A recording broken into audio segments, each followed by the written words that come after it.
was in the middle of nowhere, very small town. During the evening, myself and my ZSL colleague went to a bar to go and have a beer, sat there chatting, and then two blokes in leather jackets came and sat at our table. There's only 4 chairs at a table. They came and sat right at our table and said to me, "What are you doing here?" And so I said, I work for ZSL, I'm just here with my colleague. And he said, well, we're keeping an eye on you, and picked his walkie-talkie up and left with his colleague. Just little things like that sort of make you twitch a bit. In lots of places, it would be quite easy for something bad to happen.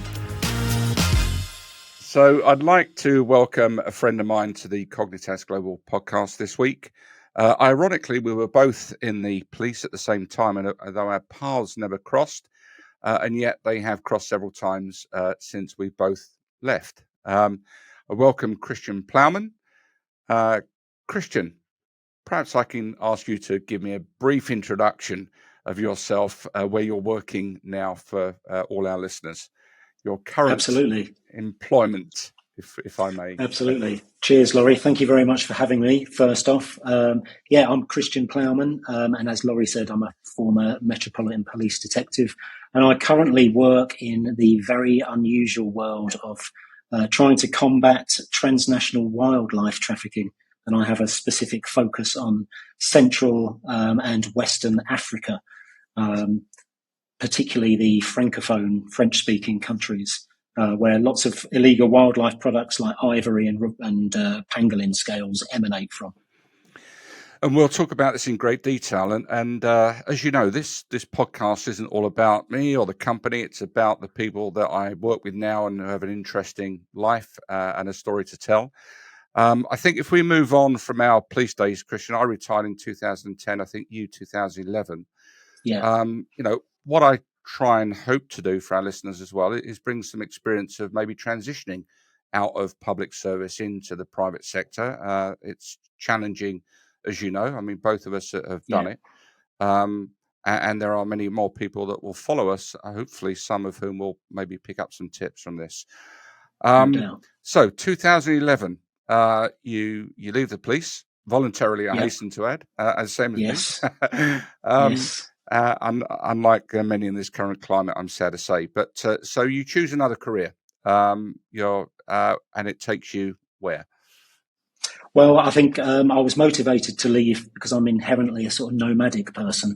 And my first foray into the real world, as I refer to it, was with a very big global sports company working in the realm of brand protection, which effectively is looking at trying to intervene in the manufacture and movement of counterfeit goods, which obviously causes a significant potential financial loss to these huge corporations.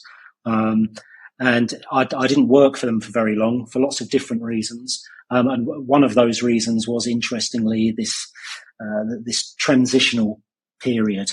And it's a really interesting point around leaving an institution like the police, very similar, I would imagine, to leaving an institution like the military and going into the real world and trying to bring the skills and experience that you have from the police and apply those to corporate or private sector situations.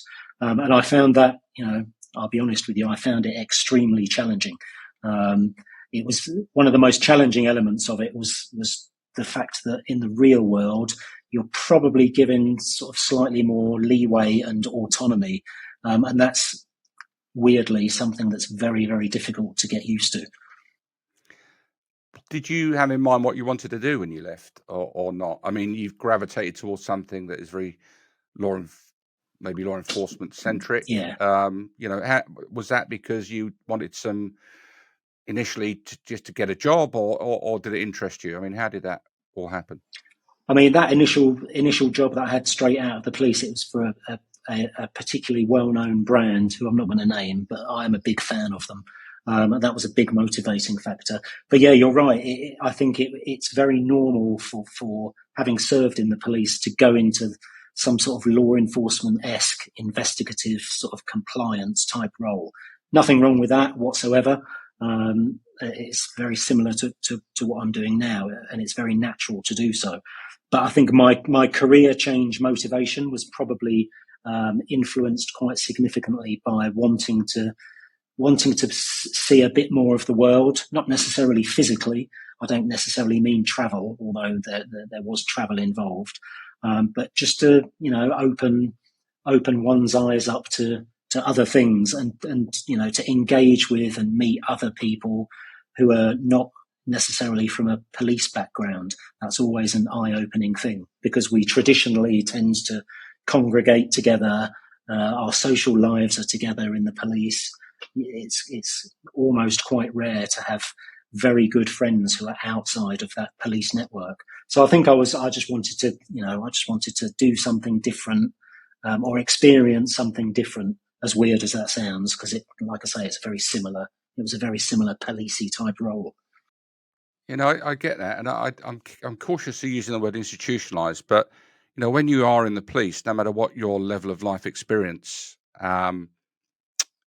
it's a different world outside.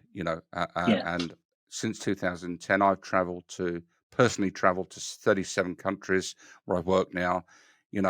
I had traveled within the police in my role as a financial investigator, but I wasn't aware and hadn't seen what I've seen. That's really humbled me, actually, in many ways, and enlightened me since I left the police. And I think, actually, in many ways, I probably wish, in some respects, I would have benefited that beforehand, but I didn't really have the choice. I was stuck in it for the duration. Some people like yourself, seek other horizons. And so where did that take you after that then, into the brand stuff? How long was it before you gravitated towards the area that you now work in? I mean, I spent another few years doing very similar sort of corporate loss prevention, sort of security type stuff, with a very minor, a minor sort of sway towards the investigative side of things. And they were all for very big companies, big brands, and I have to be honest, I didn't get the job satisfaction that I wanted. There's a big difference between, it sounds very trite and cliched, but unfortunately, that's the sort of person I am. There's very little satisfaction in protecting somebody's profits or protecting a corporation's profits compared to having an impact on a human being's life in some way, shape, or form. And so the job satisfaction wasn't there, and that sort of causes quite a nasty, vicious circle of demotivation. And I wasn't getting what I needed from that sort of work, and I sort of was floundering somewhat career-wise. And an old criminal intelligence analyst from West End Central Police Station contacted me through LinkedIn in about late 2015, and they were working for Interpol, looking at the illegal wildlife trade. They were based in Lyon in France at Interpol headquarters, and they said, we've got a role open in Kenya, I think you'd be perfect for it, do you fancy applying? So I agreed, I applied, went through the selection process, and in January 2016 I flew out to Nairobi to go and work as a criminal intelligence officer for Interpol, looking very specifically at the trade in ivory and rhino horn across Eastern Africa. So maybe 5 or 6 countries within East Africa. So that was my first introduction into the illegal wildlife trade. And it was also a very interesting education into how a bureaucratic organisation like Interpol operates. It was a real jumping in at the deep end in respect of transnational politics, intergovernmental relations, diplomacy, that sort of thing. But it was a fantastic learning curve, and I spent 9 months working there at Interpol. But you've had some other zoological experience in London, hadn't you? Was that was after? Oh, right. Yeah. Okay. So, well, tell me a little bit about that. I should say, by the way, that I know since I've met you, I never really would imagine to see you in a suit and tie, and anything other than I'm packing my bags ready to fly off to Africa tomorrow. In fact, I'd even go so far as to say that I remember somebody wrote on someone's appraisal that they had when I was in the CID. It wasn't mine. This man would make a new suit look old. And I just always feel that about you, actually. That's the Way. reputation. That's the reputation I had. His Honour Judge Motar Singh at Southwark Crown Court once said to me, "Is this the first time you've worn a suit, officer?" I remember that. I had a reputation for looking particularly scruffy. I think it's fairly well documented, that reputation. But yes, indeed. I mean, one of the when I worked in Nairobi, it was a requirement by the head of the bureau there that we wore suits and ties. And one of the first rather pleasurable things that I did when I arrived in Nairobi was I had a visit from a Kenyan tailor. He came to the office, measured me up, and I paid about the equivalent of £100 for three-piece suits. And wore them with pride for the next 9 months. Well, all I can say is, that reminds me of when I went into a shop to buy a suit the other day, and I said to them, "Have you got a suit that fits me?" And they said, "If we've got a suit that fits you, someone's getting the sack." But, you have to. You can use that one, mate. So you've immersed yourself in this world where you are suitably attired for this quite a different world, really, from what you were doing. And, as we know, it's, I don't know, put a figure on it, 23 billion, do they say, in terms of money revenue generated from this wildlife trafficking. It must have been quite a shock, actually, some of the stuff that you were seeing, some of the stuff that you were learning, and the scale of the crimes that were actually relatively unknown to the majority of us. Yeah, that's right. Yeah, it is shocking. I mean, that's an oft quoted figure from a United Nations report, and it certainly holds true. It's a very, very significant criminal enterprise globally, and certainly. But when I started in 2016, for example, the price of rhino horn per kilo was more than the price of a kilo of heroin. So it was a very lucrative trade. It's still a significantly lucrative trade, and we consistently see sort of analogies with the drugs trade. Transnational trafficking of wildlife is no different to transnational trafficking of any other illegal commodity, and it can be very disparate and disorganised, but certainly the upper echelons of the chain are generally quite well organised. And the interesting thing is that when you compare it to the drugs trade, it's very similar in that at the very, very bottom of the chain, the individuals who are involved in it are very often motivated by poverty. They get involved in it out of necessity, effectively. Which is very similar to the drugs trade, and they're also they're replaceable. They're individuals or groups who are replaceable. So if they get targeted and arrested by law enforcement, which happens fairly often, that somebody else will take their place. But being exposed to criminality on a completely different continent, and I've never ever been to Africa before, apart from a holiday in Tunisia. It was eye-opening, to say the least. The way things are done, the way that the authorities operate, the way that criminals operate, is a real eye-opener, and it's certainly an experience to be party to and involved in that sort of crime fighting. That's for sure. And I know, and we'll return to this, but I guess I should say, we've worked for Interpol, as you know, delivering with your assistance a whole program of wildlife crime investigator training, and also for your current organisation, the Wildlife Conservation Trust, with whom we continue to work. It certainly opened our eyes to some of the issues and what we're learning, and the degree and the scale of what really goes on. But I think, one of the sad things is that the countries in which all this is prevalent don't really have the capacity or the capability to deal with this. I mean, they're relatively poorly trained. I mean, all of this is trying to be remedied through technical assistance by international donors.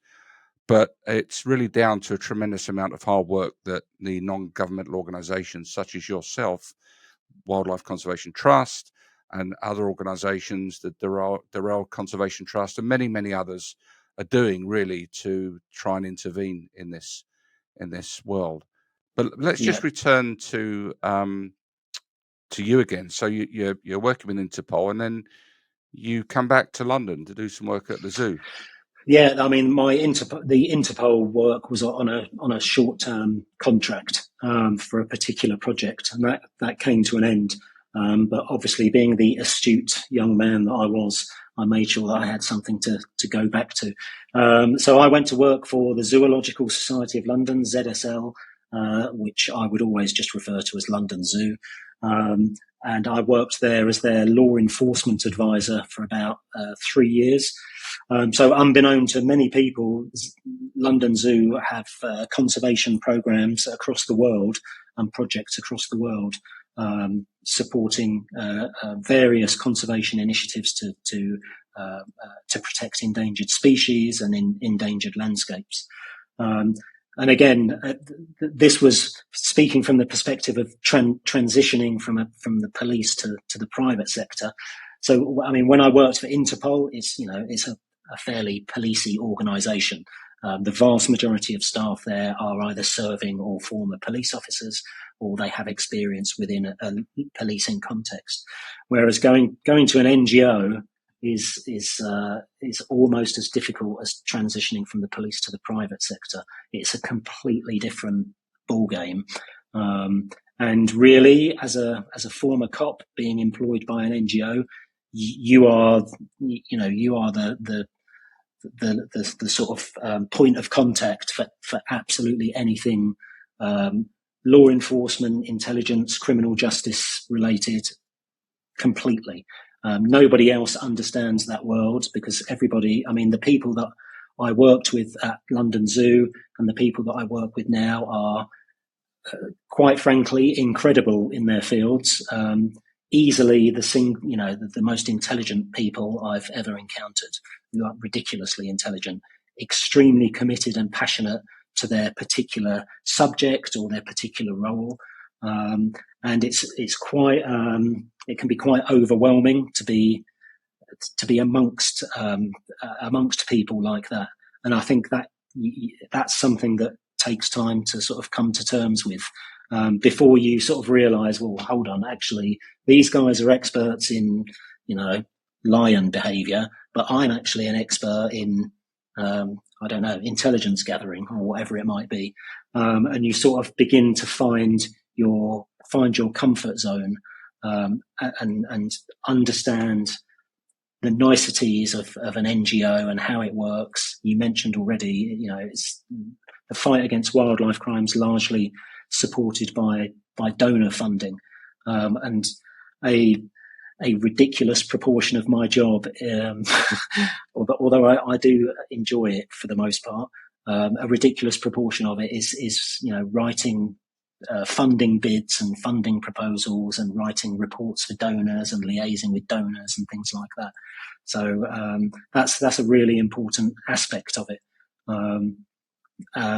Unfortunately essential, but I think my introduction into that world with London Zoo was again another door opened, and I got to visit places that I would never ever have dreamed of going to, like the isolated forests in Cameroon in the middle of nowhere, in Benin, Burkina Faso, Niger, all of these places that some of which are on the news at the moment for various reasons. But I'd never have dreamt of even stepping foot in these places, and so the experience was phenomenal.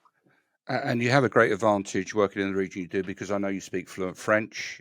When you've worked for us and with us, you've delivered in fluent French, which has been an enormous asset and must be a tremendous asset in terms of building trust and confidence in the people that you're dealing with as well. But I do want to give a big shout out to the WCS actually, because we went to Vietnam earlier on this year and worked with Trung Pham and his team. And I've got to say, I found them to be some of the most professional people that I work with. Their attention to detail just around all the logistical arrangements and everything that they did for the event, notwithstanding the programs that they have, in progress for people to educate people, is absolutely fantastic. And what the work they do, and those people in other organizations should just not be underestimated. No, And not I've at got to all. say, going forward, I'm very happy to give my donation to those organizations, knowing what I do now. So your Yeah. nomadic feet got the better of you, and you decided to move on again from the zoological. Yeah, I moved from London Zoo and went to work for WCS, Wildlife Conservation Society, which is a big American conservation organisation based in New York. They work in about 50 odd countries across the world. I mean, they're in the conservation world, they're a very, very well respected organisation with considerable influence and presence, which is always very handy. And my initial foray into wildlife trafficking with WCS was focused almost entirely on the Republic of the Congo and the Democratic Republic of the Congo, the two different Congos, and I was in charge of steering a project looking at the illegal trade in wild meat, so the meat from protected species like gorillas and chimpanzees and apes and pangolins and things like that. So it was a very specific project that I worked on with them for a year. And then that sort of evolved very naturally into effectively what I do now, which is I'm the counter wildlife trafficking coordinator for all of our projects across Africa, which involves a lot of liaison with our colleagues who you mentioned in Vietnam and other Southeast Asian countries, and to a lesser extent our colleagues in Latin America. My job is to guide and advise and coordinate, hence the job title, our counter wildlife trafficking activities in all of those countries across Africa. And yes, French has come in very handy, Lawrie, I tell you. I always say that if I did, to be honest, if I didn't speak French, I wouldn't be doing this job. But I am something of an anomaly, apparently. I work with a lot of French colleagues, and there's a couple in particular who are former French military, who I speak with very, very regularly because our paths cross because of our work quite a lot. And yeah, they find it very amusing to encounter an English person who can speak French, because it's not Southeast London something. French. Yeah, that's right. Yeah, but I've got a Thamesmead accent apparently. Let me ask you this on a more serious note. Some of the countries that you worked in are quite volatile, and I know somebody that I work with and that I engaged, not on one of my projects, who was shot dead in Somalia a few years ago, which is a very sad thing. Whilst he and a colleague, a UN colleague expert, I'm talking about, we're over there to look at some anti-money laundering stuff and pirates. You travel to these places. How do you feel about it? I mean, it's a risky job, isn't it? Have you had any close shaves or?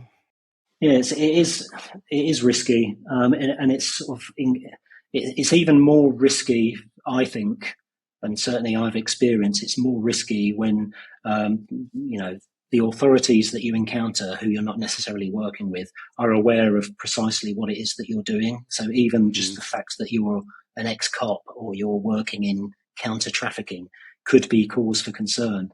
I mean, I think one of the encounters I had in Cameroon I've had several encounters in Cameroon, in fact, but a couple of them were sort of, they weren't sort of physically threatening, but they were situations where you thought something bad could happen here. Getting stopped at roadblocks by armed individuals who don't have any insignia or uniform or anything like that, and they're quite obviously under the influence of stuff, and you think this could all go pear-shaped. And you have to sort of have, you have to have your wits about you. I think you have to be really circumspect about what you say to people when you're traveling, and who you engage with, what you're doing, that sort of thing. I always have a sort of fairly generic, or almost like a sort of cover story for when I'm traveling. It's easy to come across as a benign visitor when you work for a conservation organisation, so that's generally not a problem at all. But yeah, because you're good currency for a kidnapping gang, of course, aren't you? Yeah, absolutely, one of the especially others. for a big American organisation. Yeah. I mean, you do the job, and you find yourself in locations or in places where things could go wrong. If things went wrong, they would go very wrong. I remember being in Cameroon when I worked for ZSL, and I was in the middle of nowhere, and I can't really articulate what I mean by that for your listeners. I literally mean in the middle of nowhere. A very small town. The nearest city is 800 kilometres away, and it takes 15 hours to drive there. There's no other way of getting there. And I was doing some training, and during the evening, myself and my ZSL colleague, a Cameroonian national, we went to a bar to go and have a beer. This bar was fairly big. There was probably 15 tables there, loads of empty chairs. No one else was in there, just me and my colleague. We sat down, had a beer, sat there chatting, and then two blokes in leather jackets, bearing in mind it's very hot in Cameroon, two dudes in leather jackets walked in, and they came and sat at our table. There's only 4 chairs at a table. They came and sat right at our table. One of them just plonked like a walkie-talkie on the table, and said to me, "What are you doing here?" And so I said, "I work for ZSL. I'm just here with my colleague. We're doing some training." And he said, "Well, we're keeping an eye on you," and picked his walkie-talkie up and left with his colleague. And my colleague subsequently said that they are obviously they're the Cameroonian intelligence services, who are local, and they are very intrigued as to precisely what you're doing, because we were close to a border area and there was a sensitive military installation nearby and stuff like that. But just little things like that sort of make you twitch a bit, because in lots of places, I don't mean to generalise, but in lots of places, the rule of law is not as effectively applied as it might be in places that we are more familiar with, let's say. So it would be quite easy for something bad to happen.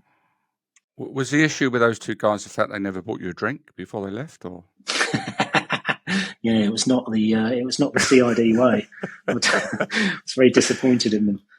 Let me ask you, perhaps, so just to contextualise some of the issues around trafficking and the scale of it. I mean, we're doing some work for WCS at the moment. We're putting together a true case study as a learning exercise, and when I look at it, there was a container of like 3 tons of lion's bones, as an example.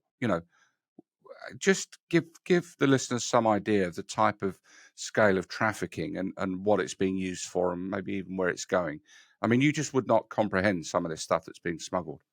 No, absolutely not. Or the scale of it, indeed. I mean, generally, the vast majority of trafficked wildlife products end up in Southeast Asia or China, which is where the demand is. And there is a belief in many countries, and I'm being very generalistic here, there's a belief in many countries that things like lion bones or lion fat or rhino horn or pangolin scales have some sort of mystical medicinal quality, which they don't. That's a fact, a scientific fact. But to give you an idea of the sort of regularity and the scale of movement of these products, we were involved very recently in on a couple of occasions in Nigeria in some very small scale seizures. And when I say small scale, I'm talking between 50 and 150 kilos of pangolin scales. And for us, that's a small scale seizure. If I said to you, if I was in, I don't know, National Crime Agency, and I said, we've just intercepted 50 kilos of cocaine, that'd be a bit of a result, I would suggest. Whereas, pangolin scales and ivory and that sort of stuff, it's at the very lower end of the scale. So lots of times these interventions are made at the very bottom of the trafficking chain. And all of these products will generally get stockpiled in urban centres, often near port cities or within port cities, and they will be amalgamated until a container can be filled. And I'm talking about those big shipping containers, where they'll be hidden amongst more legitimate goods. And the bill of lading, for example, will say, oh, this is legitimate timber. Here's the permit for the timber, which will often have been corruptly obtained anyway. And then it's exported out to Southeast Asia by boat. Now, we only, a bit like other crime, we only ever hear about the big seizures when they occur. But to put it into context, it would be a reasonable thing to estimate that those interventions or those seizures represent probably about 5% of the trafficked goods going across, going from Africa to Asia. And if you think that, a container load of lion bones or a container load of pangolin scales represents thousands, if not tens of thousands of animals, then you get some idea. And that's only 5% of the possible movement of contraband. That gives you an idea of the scale of the problem. So it is, it's huge. People are making a lot of money out of it. And we see, networks that are involved in wildlife trafficking are also involved in other shady shenanigans as well. That's normal in the world of crime. But ultimately people are making a lot of money out of it. And, from a more benign conservation perspective, the loss of lots of these species is a significant contributor, not only to the loss of biodiversity, but also to things like the spread of zoonotic diseases, and things like that. So, it's not just poachers killing elephants every now and then, and oh dear, poor elephant. It's the impact or potential impact is so much more significant for the globe as a whole. So yeah, it's an important thing. And what a lot of people would probably not realise is that they'd sit in the UK thinking that these jurisdictions would have perhaps a police force or other agencies that were competent in dealing with this because it's a crime that is wholly relevant to their jurisdiction. When in truth, what we're battling is historically low investment, poor capacity, poor capability, all of which is slowly being addressed, and corruption, huge level of corruption, which actually, when you're working against the enemy within, makes it even more difficult. And that in itself raises potential dangers for those that are working in that organization. We could discuss this issue all day. It's so huge. And I hope maybe we'll have another opportunity to do another one of these. But if I was to ask you, what could the rest of the world do? What could people do to try and assist in mitigating this type of crime and the damage it's doing to the environment? I know there's no simple answer, but what would you say would help? There isn't a simple answer, but I think certainly from a sort of global north perspective, i.e., the West, as it were, I think it's important to continually underline the fact that this is criminality, and it should be treated in the same vein as other horrifying criminal activity, the trafficking of firearms and humans and things like that. It's at the same level and will potentially have the same impact. There is a huge sort of sway at the moment to addressing this type of criminality under the umbrella of either environmental crime or nature crime, and to link that in with things like the sort of issues around the climate and things like that, regardless of what your opinions may be of that. I think that's a positive thing to couch it in terms of the sort of global threat to the planet as a whole. This is not just an African issue around poaching. This is not just a Southeast Asian or Chinese issue around demand. It's an issue for everybody, and it should be termed as such. And I think encouraging people to think of it, and this is something I'm a big advocate for, much to the chagrin of my conservation colleagues. I think couching it in the terms of criminality rather than, the focus on the animals, on the cuddly elephants and whatnot. I think it's important. It's important to do that. People's hackles need to be raised, and people need to sort of start getting very aware and angry about it, to be honest, so that they can voice their support and they can advocate for more assistance, for stronger legislation, and for generally for awareness around the world. Well, what I will say is we're going to put up some links on this podcast and on the video so that people can maybe read a report, have an idea what your organisation does as well, Christian. But what I'd like to do is just thank you for being with us for this short time, just to raise some of the issues. Tell us a little bit about your own journey toward this. I know you do an unbelievable job for that organisation, and it's been a pleasure to work with you on the projects that we have jointly worked on. And I'm sure we're going to be doing a lot more work in the future. But thank you very much, and stay safe in your travels. Thanks very much, Lawrie. The pleasure is all mine. Thank you very much. Cheers.